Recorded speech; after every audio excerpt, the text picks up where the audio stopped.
Welcome to We're the We in We the People series. Today's lecture will be about the Delaware state government. As Americans, we live in a federal system of government which allows us as a nation to delegate power to more than one government, meaning that certain powers will be reserved for the national government, while other powers will be held in the hands of the state governments. Some powers are actually shared by the two levels of government, which can and sometimes does lead to problems of interpretation.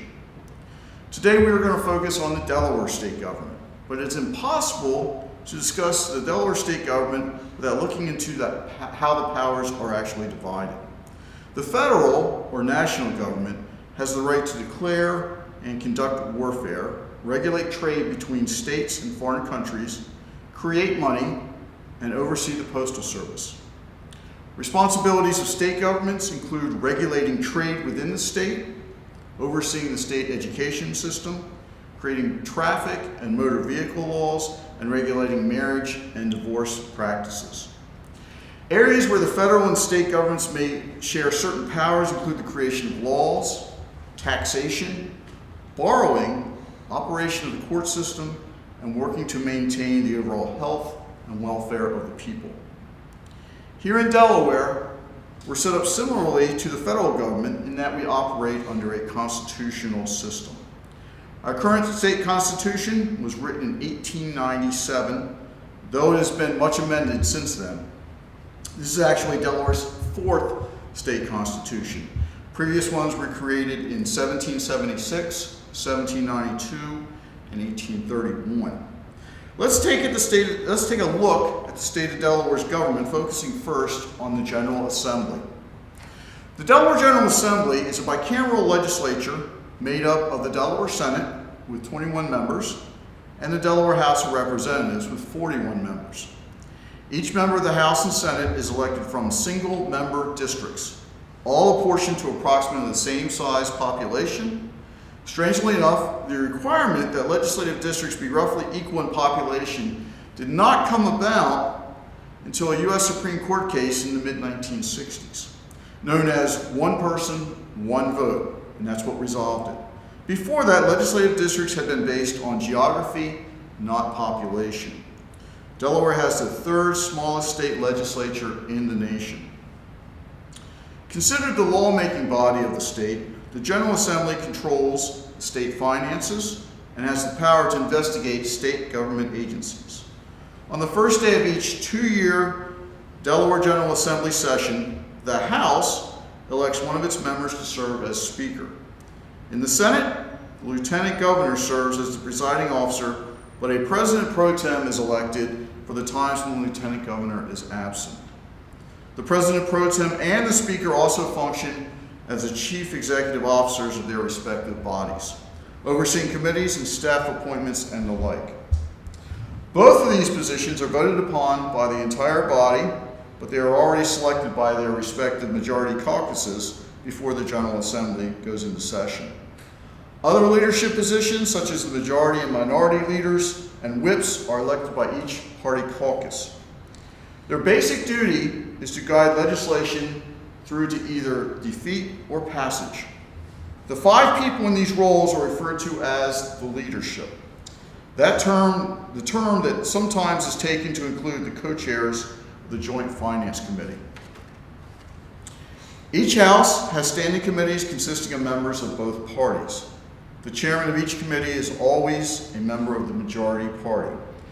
The committees review legislation as assigned to them by their presiding officers, work with cabinet departments on legislation, and deal with other issues that may be appropriate. There are three standing joint committees in which the chairmanship alternates between the chambers. The first one is the Joint Finance Committee. This group consists of the House Appropriations Committee and the Senate Finance Committee. It holds hearings to review the state operating budget proposed by the governor. After deliberating, it prepares a final budget bill and a grants and aid bill for presentation to and vote by the full membership of the General Assembly.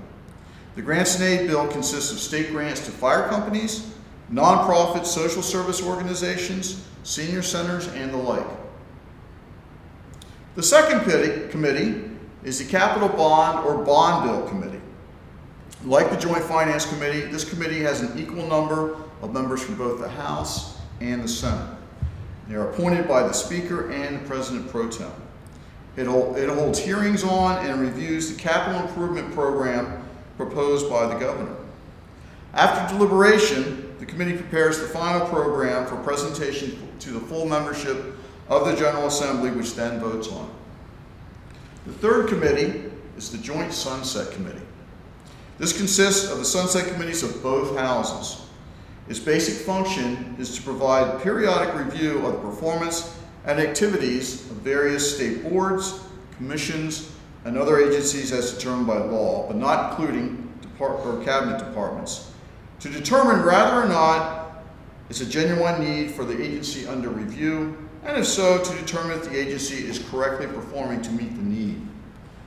The committee recommends continuances, terminations, or changes for agencies that are reviewed.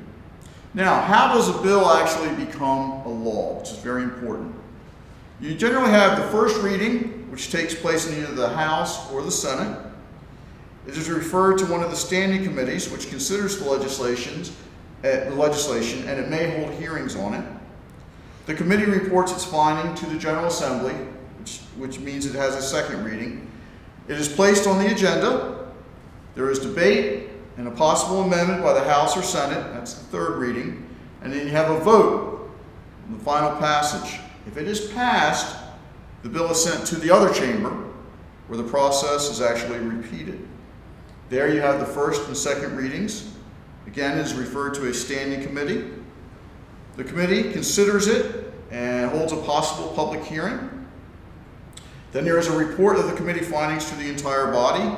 It is placed on the agenda, debate and possible amendment by this chamber, and then vote on the final passage. If a bill passes both houses in identical form, it goes to the governor. If the second chamber amends the bill before passage, it goes back to the chamber in which it originated. If the amended version passes in that chamber, the bill then goes to the governor for consideration. If the bill becomes a law if the governor signs, or if the governor fails to sign within 10 days, except when the legislature actually adjourns. A bill vetoed by the governor can still become law if it is repassed in each house by 3/5 of the vote of the elected membership, thus overriding the veto itself. If the governor vetoes the bill, it returns to the house in which it originated. Now, there's not enough time here to go into everything that the General Assembly does, but let's talk about a subject which affects us all, the budget. The governor's proposed budget is presented to the General Assembly in January and assigned to the Joint Finance Committee. Public hearings are held in which departmental and agency officials explain their financial needs. At markup sessions, the committee develops the final budget bill. The state is required by constitutional provisions to pass a balanced budget based on the June estimates of the DFAC. The DFAC stands for Delaware Economic and Financial Advisory Committee. The process also includes negotiations with the leadership and the governor. The bill authorizing the long-term capital improvement projects, which is known as the bond bill, so named because it authorizes the sale of general obligation and revenue bonds, although some general funds and other special funds are also used. It too is initially the governor's proposal and is assigned to the bond bill committee, which follows the process analogous to the budget bill. It does not meet until the Joint Finance Committee has completed most of its deliberations. A third piece of legislation associated with the budget process is the Grants and Aid Bill, which originates in the Joint Finance Committee. During the budget-making process, money is set aside for grants to worthwhile nonprofit incorporated agencies. The total amount of all grants may be no more than 1.2% of the revenue anticipated by the March DFAC estimates, but there is no obligation to appropriate this amount. Agencies desiring funds must submit applications which include certified audits. The JFC then holds hearings with selected agencies before writing the legislation itself. Fire companies receive funds based on a formula for services and equipment, and senior centers receive funds based on population, need, and services rendered. Significant portions of the total grant funding also go to other social services and cultural organizations. Now let's look at the types of legislation there are. A general bill. General bill is a bill having uniform application to all persons or entities in the same category. A special bill.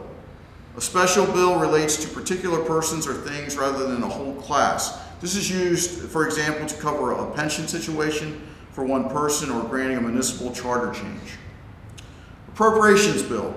This type of bill earmarks certain sums of money for specified purposes.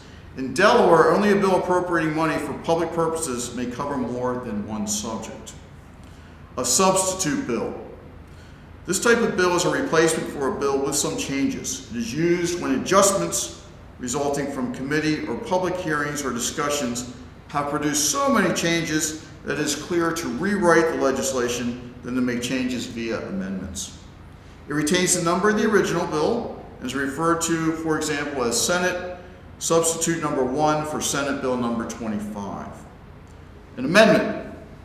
An amendment is a special piece of legislation having the limited objective of changing a bill that has not yet been enacted into law. Amendments are also numbered consecutively. Some bills may have a large number of amendments, some of which pass and some which do not. A bill may be referred to after it is enacted, for example, as House Bill number 25, as amended by House Amendment number 1 and 3, and Senate Amendment 1. Senate bills are denoted by SB for Senate bill. House bills are denoted by HB, which is House bill.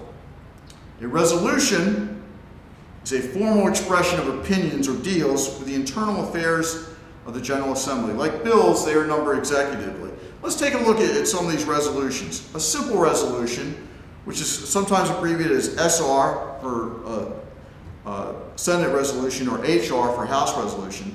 This type of resolution deals with the internal affairs of either chamber and is voted upon only by that chamber. Concurrent resolution, sometimes abbreviated as SCR or HCR, depending on the house in which it originates, deals with the internal affairs of the entire assembly. It is initiated in either house and concurred in by the other. Its most important use is to ratify amendments to the United States Constitution. Concurrent amendments are not signed by the governor.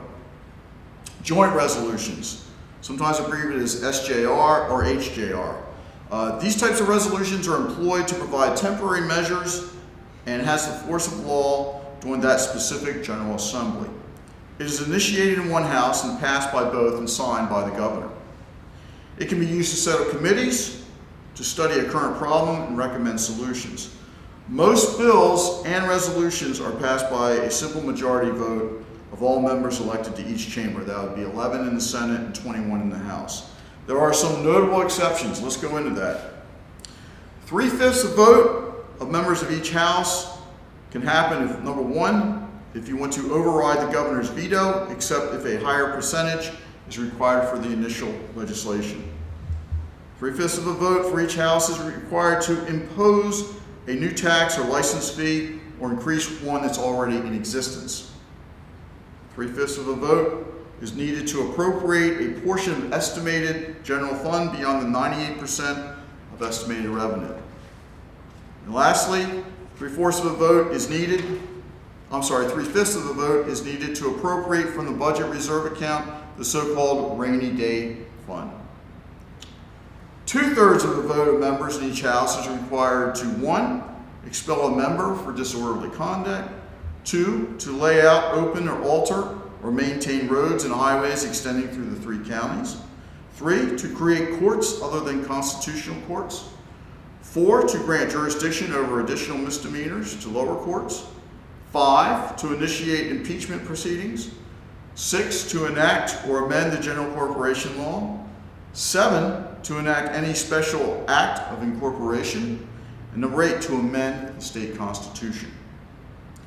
3/4 vote of members elected to each house is required to, number 1, borrow money or create debt on behalf of the state. There's several exceptions that go with that as well. Number 2, to appropriate public money to any county, municipality, or corporation. Number 3, to issue or loan bonds to the state, any county, municipality, or corporation. And number 4, to pledge the credit of the state by guaranteeing or endorsing the bonds of other undertakings of any county, municipality, or corporation. Constitutional amendments. The Delaware Constitution may only be amended by vote of 2 successive General Assemblies. Each of the 2 pieces of legislation amending the Constitution are identical and are referred to as the first leg and the second leg. Once the 2 legs have been passed by both houses, the measure becomes part of the Constitution without the governor's signature. Now let's talk about the Legislative Council. A permanent staff consisting of professional and clerical employees is provided through the Legislative Council. It's a policy-making body composed of the leadership of both houses. The director is appointed by the council with the majority consent of the legislators, but other staff is employed on a nonpartisan basis under the Delaware merit system. The chief function of the council staff are those of research, bill drafting, maintaining appropriate files and records.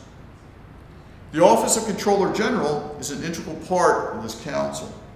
Its responsibility is to assist the Joint Finance and Bond Bill committees in reviewing the state's operating budget, capital improvements program, and supplemental appropriations, and to provide legislators with data relating to the fiscal affairs of the state.